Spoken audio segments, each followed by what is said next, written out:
ESPN college football analyst. As always, Trevor, brought to you by Houston Clinic Orthopedics, when experience matters. Trevor, I got like 18 different places I want to start with you, but I want to start with my new man crush, Sam Pittman at Arkansas. And we were just talking about the fact that 2 years ago, Arkansas was an embarrassment under Chad Morris. They were losing to Western Kentucky. They were losing to, 1AA schools. And all of a sudden, they're in the top 10. They had a good year last year, really a great year for them. And now they beat Texas A&M, big one with Georgia this week. But my question is, you got to give coaches time. We got to get my players in here. I've got the old guys' players. How has Sam Pittman done it at Arkansas when things were so bad before he got there? Love and belief. Literally those two things.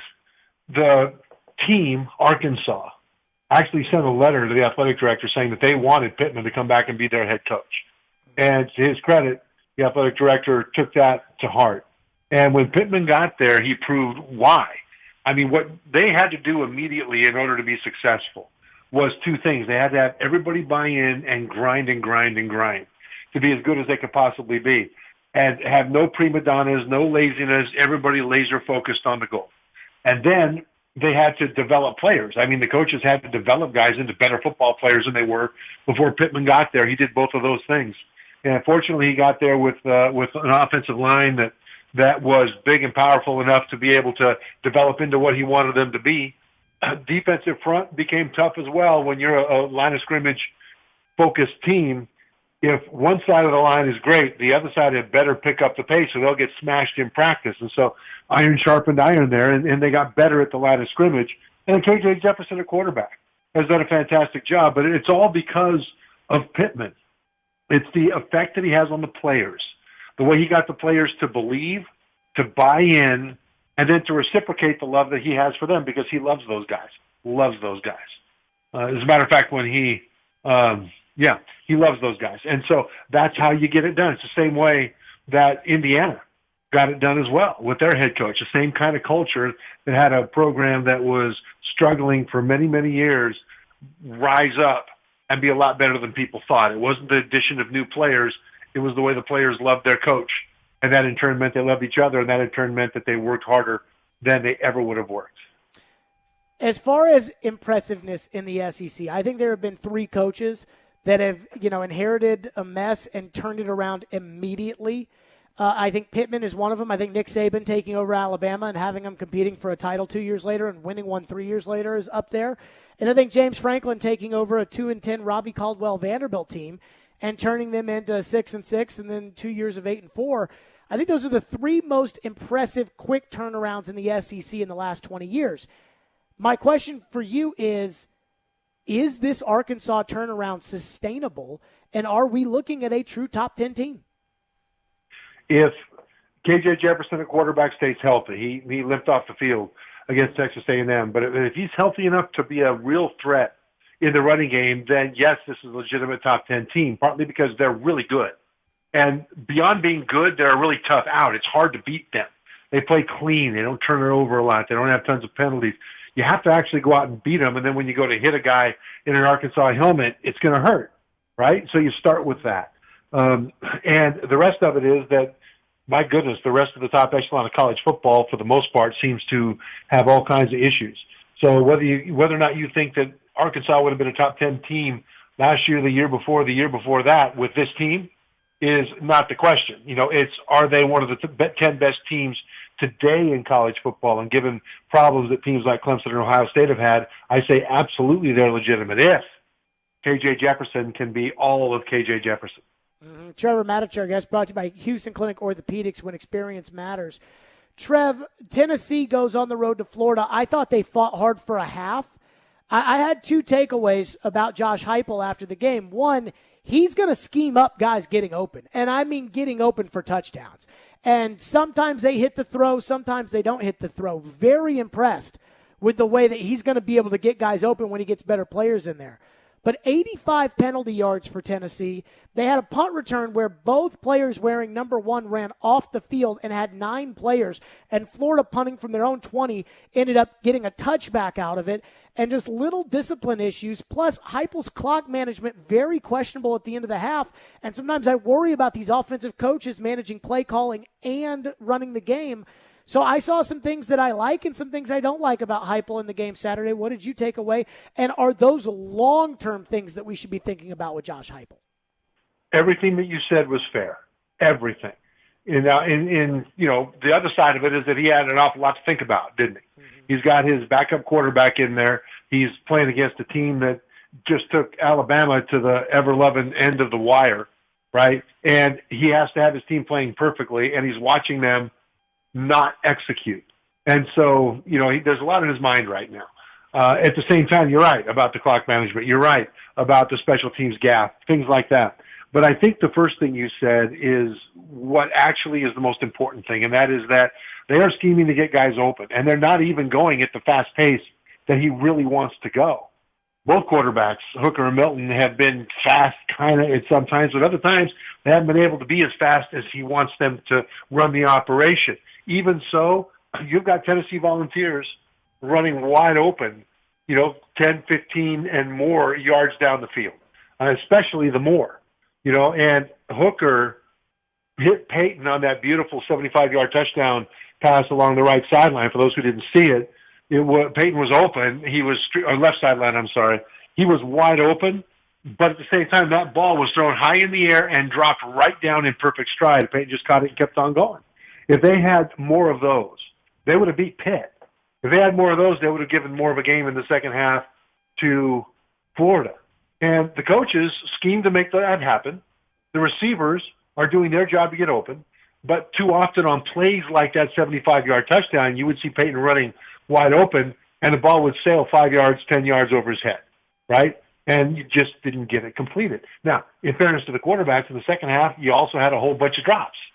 So, on the one hand, you look at the results. Okay, they lost those 2 games, and and they had a chance. But it's that chance that I think people need to hang their hat on, because Tennessee is coming off of a pretty long stretch of a whole lot of misery, and now all of a sudden they're seeing that they are a mid to deep passing connection with more consistency away from being able to compete with most teams that they're going to play. And that just means the quarterbacks need to hit it and the receivers need to catch it. Well, that's pretty close.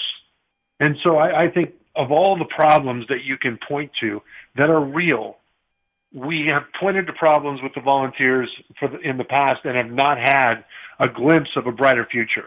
And right now, Tennessee fans see that glimpse, so they just have to connect on those deeper passes like they did on that long one, Hooker to Peyton. Trevor, Clemson loses to NC State. I mean, they looked awful. Especially offensively, trying to move the football. DJ Uiagalelei, it looked a lot like the Georgia game, but they weren't playing Georgia. They were playing NC State. How concerned should Clemson fans be who thought that this dynasty was never going to end? They should be incredibly concerned, because the dynasty you're talking about is make the playoffs and occasionally win the national championship, right? Well, the dynasty of winning the ACC is in jeopardy as well. It's very possible, not probable yet, but very possible that Clemson will not win their own conference this year because the offense just can't bust the grape, and they've got injuries now on defense that are a problem. They already lost one stud defensive tackle, and then Brian Brzee, another stud defensive tackle, we just found out is out for the year. He was the ACC rookie defensive rookie of the year last year as a true freshman. Brzee was. He's gone now. Skalski, their leader at middle linebacker, is banged up. And so, the defense might not be as much of a brick wall as it was against Georgia when they held the Bulldogs without an offensive touchdown in the opener, right? But the real problem is really hard to fix, Jared, because it's not that quarterback DJ Uiagalelei is not in a rhythm. He's not. But that could be more fixable. You can take a young quarterback and build his confidence and give him plays that he can hit and run the ball well and start to get some rhythm. The problem is Clemson is unable to generate any offensive rhythm at all because their offensive line couldn't block me and you. Mm-hmm. I mean, their offensive line has been performing as badly as any offensive line of a ranked team that I've ever seen. And so DJ Uiagalelei has got no time to throw. And when he does, he hears footsteps, and I don't blame him, because sometimes he'll drop back to pass, and there's a defensive pass rusher back there about as fast as he is. Other times he'll have plenty of time. But he's rattled because of that, and so far he doesn't have the poise that Bryce Young has shown, although Bryce Young has a better running game and a better offensive line. But Bryce Young has also shown under pressure that he has a lot of poise. Uiagalelei has shown that under pressure, it feels like watching him, he's thinking, uh-oh, here we go again, what do I do? And so that's a problem, but it starts with the offensive line. And it's not just the passing game. I mean, I was watching them on tape this week, looking for breakdowns for this week for Georgia, actually. And there were plenty of times when in the Georgia game, there were Bulldog defensive linemen so deep in the backfield on a running play that the running back would take the handoff and immediately get hit by a D lineman that was as deep as the running back was. Mm-hmm. And so this problem with the offensive line has to be solved before we can expect a whole lot more to go on. Now, what do? Because you're the quarterback, you're the offensive coordinator. Now you've got an issue that you know about. You still have to call plays. You still have to go out and try to win games. So what you need to do is throw the ball a lot more to the running backs, run a lot more pick plays, just a lot more of the kind of play that'll get a guy open quickly and try to bypass the offensive line. That's all you can do. And right now they're not doing that well either. Big weekend of college football. And I know that people love to go on television and say things like, it's going to be a big weekend of college football. Check out our slate. And most of the time I'm looking and I'm like, yeah. Like last week, the ABC game of the week, no disrespect to ABC. We love ABC. But the ABC game of the week was West Virginia, Oklahoma. No, thank you. This week, we've got Alabama, Ole Miss, Arkansas, Georgia, Notre Dame, Cincinnati. I mean, we've got a slate of games. Even Florida, Kentucky, I think is, an interesting game, whatever. So, Trevor, I want to start with this. I watched Notre Dame play Wisconsin on Saturday. I was very impressed with Notre Dame. Now, I think that watching Big Ten football and watching Notre Dame is like watching paint dry, but I think Notre Dame's got a quarterback. I love this Jack Cohn kid that they have, and they play I think they're better than they were last year, and they made the playoff last year. And I look at Cincinnati, and I watched them play Indiana earlier this year, and they because I know that Clemson's not a top 10 team, and Oklahoma doesn't look great, and Ohio State doesn't look great. And I mean, Cincinnati, maybe they are a college football playoff caliber team. Let's start with that game. What do you think, and how big is that game as far as the playoff could be concerned? It is enormous as far as the playoffs are concerned. The Notre Dame schedule is not looking as tough as it did originally. And, Wisconsin is a team that has struggled and has looked really bad, especially on offense with quarterback Graham Mertz. And then USC, just lost to Oregon State, right? Mm-hmm. Stanford is an up-and-down team. So Notre Dame has to be undefeated. And for Cincinnati, they were undefeated at the end of last season in the regular season and lost a tight one to Georgia in the bowl game. But even though they were undefeated, they didn't make it into the top four. This year, with the win over Indiana and with a potential win at Notre Dame, that might be enough to get Cincinnati into the top four, especially because of the chaos we're seeing up at the top. And so this is enormous for both teams. And it's a really interesting matchup because I think a lot of people will look at it and say, well, Notre Dame is going to have more talent. No, they don't. They are quite similar teams in a lot of ways. They're really good at running back. They both have good members of the offensive line, but at left tackle especially, they've got some young guys that they're playing, and they're struggling there. They both have solid defenses. Notre Dame's defense has really nothing over Cincinnati's defense except Kyle Hamilton at safety for the Irish. He's irreplaceable. He is phenomenal. But everything else is good. The biggest difference to me in this game from a matchup standpoint is that Notre Dame's quarterback is either going to be Jack Cohn, who's banged up, who's not mobile, and who's been okay as a game manager. But keep in mind that they struggled to beat Florida State, who still hasn't won a game, Toledo at home, MAC team that people aren't picking to win the MAC this year, and then Purdue at home. And so they haven't really blown anybody out with Jack Cohn at quarterback, and now Jack Cohn might not play. And if he doesn't, the backup, Tyler Buckner, might not play. And that's why when he went out of the game against Wisconsin last week, third-string freshman quarterback Drew Pine had to come in. And Pine actually played much, much better than anyone expected, and actually threw a great touchdown pass in that game to help them win.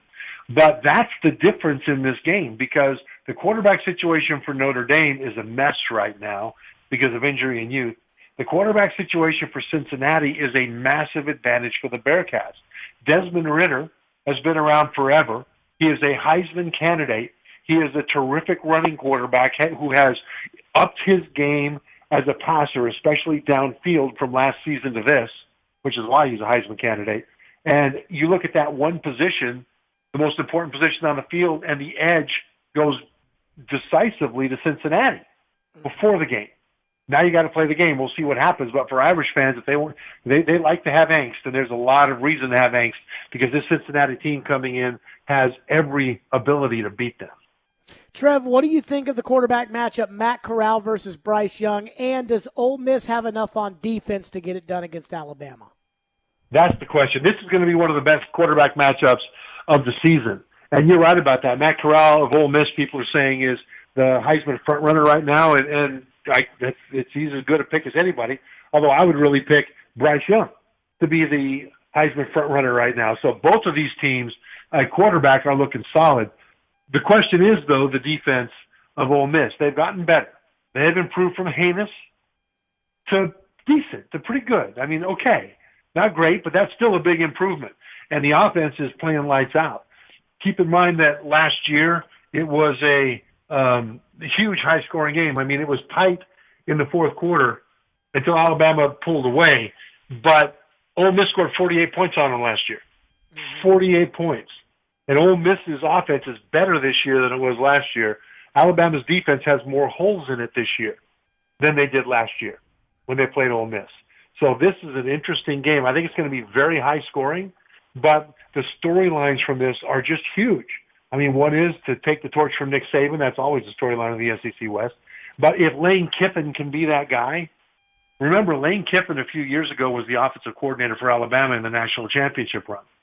Sure. He did something so egregious, and I still don't know exactly what it is, that Nick Saban, who abhors distractions, publicly fired his offensive coordinator, Lane Kiffin, the week before they played in the national championship game, and they ended up losing that game.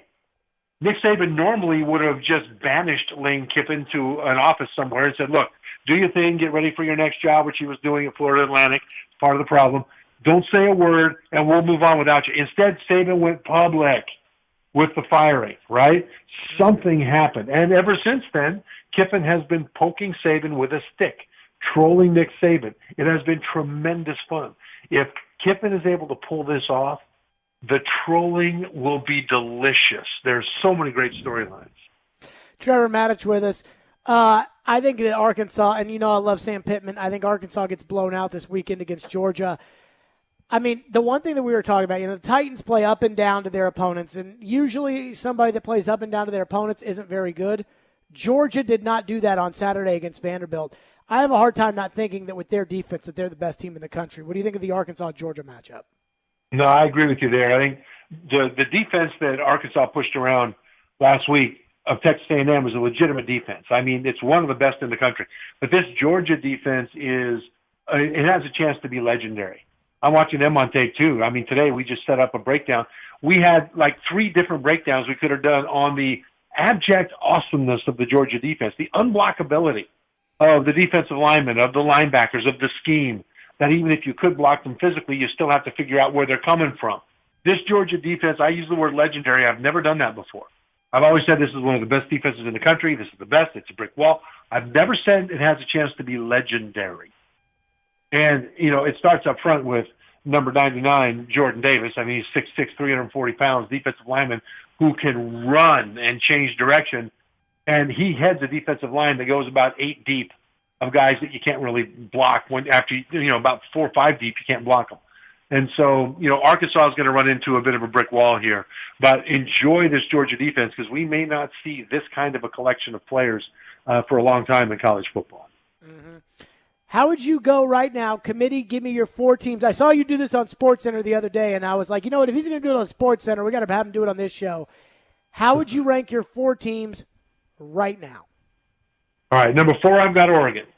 They beat Ohio had a State. close call against. What's that? I said they beat Ohio State. Yeah, they beat Ohio State, and Tulsa almost beat Ohio State the next week. So what do we know about that? But they almost lost to Fresno State and to Arizona at home. So, but still, Oregon is a very complete team. Kayvon Thibodeau is banged up, so we'll see what happens. He's a big part of the reason that they would be highly ranked. At number 3, I have Alabama. Because they got pushed around on defense by Florida State. They were outrushed, Florida. They were outrushed 245 yards to 91 against the Gators. Now, they pulled out the win, so you have to give them credit for that. But offensive line and the running attack has been good. It hasn't been dominant against the better teams that they've played. The defense has struggled to stop the run against the best running game that they play. And I want to see them do a little bit better in the trenches to move them up, and they will. At number 2, I got Penn State. And it's a real close one with them and Alabama.